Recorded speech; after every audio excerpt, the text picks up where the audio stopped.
Assalamualaikum dan salam sejahtera. Nama saya Nur Fazil Sulaiman, nombor matrik 270606. Hari ini saya akan membincangkan satu isu hangat yang terdapat di Malaysia, iaitu pertukaran terma wilayah kepada Sabah dan Sarawak. Saya akan mengupas beberapa perkara yang berkaitan dengan isu ini.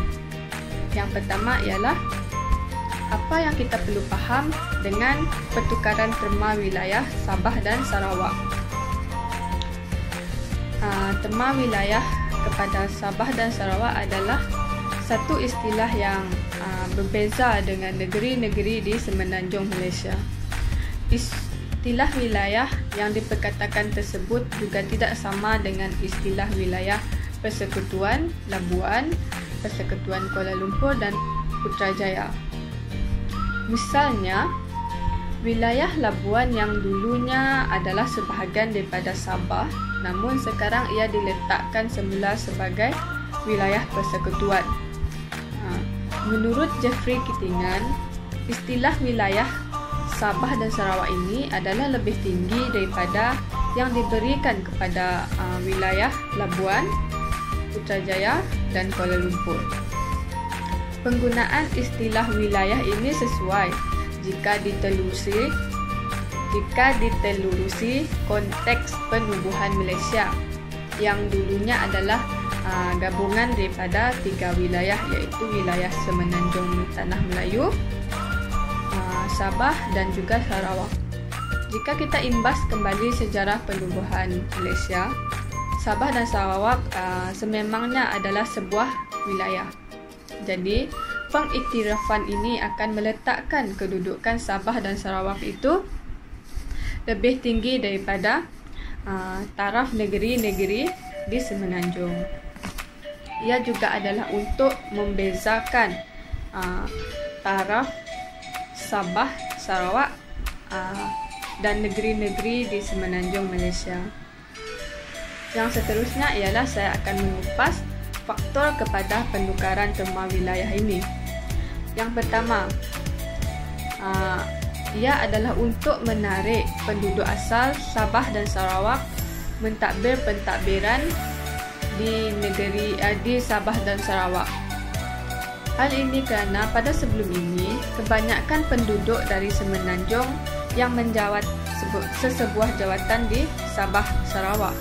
Jadi, penukaran wilayah ini akan memberi ruang dan peluang kepada penduduk asal Sabah Sarawak mentadbir pentadbiran di sini sendiri. Contohnya, bilangan guru di Sabah Sarawak. Bilangan guru di Sabah Sarawak dipenuhi oleh penduduk di semenanjung. Jadi, jika ditukar kepada wilayah, ia akan memberi peluang kepada Sabah dan Sarawak untuk bekerja di sektor awam sendiri. Yang kedua ialah akan memperkuatkan lagi pengaruh Sabah dan Sarawak dan seterusnya mengembangkan Sabah dan Sarawak selayaknya sebuah wilayah yang menjadi faktor kepada penubuhan Malaysia. Dengan kata lain, ia akan memicu kepada pembangunan yang lebih pesat di Sabah dan Sarawak.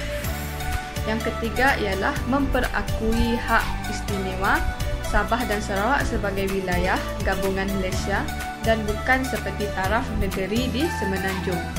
Ia juga akan mengembalikan hak-hak istimewa Sabah Sarawak yang telah lama terpinggir. Akhir sekali, saya akan mengupas terdapatnya persoalan yang timbul dalam masyarakat setelah penukaran ini. Persoalan yang pertama ialah bagaimana pula dengan sistem pentadbiran di Sabah Sarawak setelah penukaran wilayah? Adakah ia kekal ataupun berubah seperti sistem pentadbiran semasa pemerintahan British di Sabah dan Sarawak? Contohnya, di Sabah, pada semasa pemerintahan British, Sabah menggunakan sistem presidensi. Oleh itu, masyarakat Sabah tertanya-tanya adakah sistem pentadbiran di Sabah akan menjadi seperti sistem pentadbiran semasa pemerintahan British ataupun ia kekal seperti sebelum ini.